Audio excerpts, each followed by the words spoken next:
జ్యోతిష్య శాస్త్రం ప్రకారం ఈ డిసెంబర్ 18వ తేదీ బుధవారం రోజున మేషరాశి వారు ఎటువంటి శుభ అశుభ ఫలితాలను పొందుతారో తెలుసుకోవాలంటే ఈ వీడియోని స్కిప్ చేయకుండా పూర్తిగా చూడండి. అలాగే తప్పకుండా మా ఛానల్ని సబ్స్క్రైబ్ చేసుకోండి. జ్యోతిష్య శాస్త్రం ప్రకారం మేషరాశి వారికి 4వ స్థానంలో చంద్రకుజుల యొక్క సమాగమనం ఉన్న కారణం చేత ఈ డిసెంబర్ 18వ తేదీ బుధవారం రోజు కొన్ని కీలకమైన వ్యవహారాల్లో చాలా జాగ్రత్తగా ఉండాలి. నిజానికి ఈ రోజు మీరు ఏ పని చేసినా కీడెంచి మేలించాలి అన్న విధంగా ఆలోచన చేసి ఆ తర్వాత చేస్తారు. 1కి 4 సార్లు ఆలోచన చేసిన తర్వాత బరిలోకి దిగుతారు. ఈరోజు మేషరాశి వారు కొన్ని ప్రత్యేకమైన కారణాల వలన ఎదుటివారికి ఇచ్చిన మాటను నిలబెట్టుకోలేకపోతారు. దీని కారణంగా మీ తప్పు లేకపోయినప్పటికీ ఎదుటివారు మిమ్మల్ని అపార్థం చేసుకుంటారు. అందుకే ఈరోజు ఎవరినైనా సరే నమ్మి కనుక మీరు పనులు అప్పగిస్తే మీరు నిండా మునిగిపోయే అవకాశం ఉంది. దయచేసి జాగ్రత్త వహించండి. పక్క వాళ్ళను నమ్ముకుంటే ఖచ్చితంగా నష్టపోవాల్సి వస్తుంది. అంతేకాదు మోసం చేయాలని చూసే దుండగులు కూడా మీ పక్కనే ఉంటారు.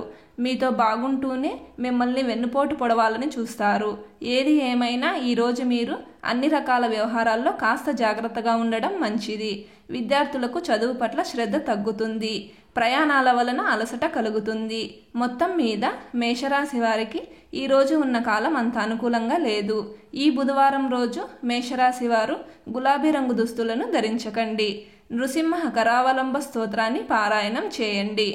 ఈ బుధవారం రోజున ఉన్నటువంటి దివ్యమైన తిథి తదియ, నక్షత్రం పుష్యమి నక్షత్రం, రాహుకాలం మధ్యాహ్నం 12 గంటల నుండి 1:30 వరకు, యమగండం ఉదయం 7:30 నుండి 9 గంటల వరకు. అలాగే ఈ రోజు యొక్క శుభ సమయాలు సాయంత్రం 5:55 నుండి 6:25 వరకు. ఈ రోజు యొక్క పంచాంగం ప్రకారం వాహన కొనుగోళ్లకు, క్రయ విక్రయాలకు, అగ్రిమెంట్లకు, అలాగే రుణాల యొక్క వసూళ్లకు కాలం అనుకూలంగా ఉంది. ఈ రోజంతా మీకు శుభప్రదంగా సాగడానికి, అలాగే చేసే పనుల్లో విజయం మరియు ఆనందం పొందడానికి ఒక రావి ఆకును తీసుకొని దానిపై శ్రీరామ అని రాసి దానిని తీసుకువెళ్ళి ఆంజనేయ స్వామి వారు ముందు పెట్టి నమస్కారం చేసుకొని దినచర్యను ప్రారంభం చేయండి. గుడికి వెళ్ళి ఈ పరిహారం చేస్తే మంచి ఫలితాలు ఉంటాయి. వీలు కుదరని వారు ఇంటి దగ్గర అయినా చేయవచ్చు. ఇలా చేస్తే అంతా శుభమే కలుగుతుంది.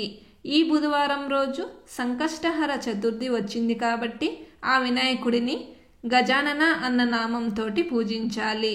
అలాగే గణపతి సహస్రనామ స్తోత్రాన్ని పారాయణం చేయాలి.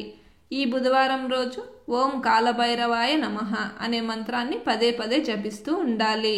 ప్రతిరోజు ఇలాంటి ముఖ్యమైన సమాచారం పొందడానికి వెంటనే మా ఛానల్ని సబ్స్క్రైబ్ చేసుకోండి.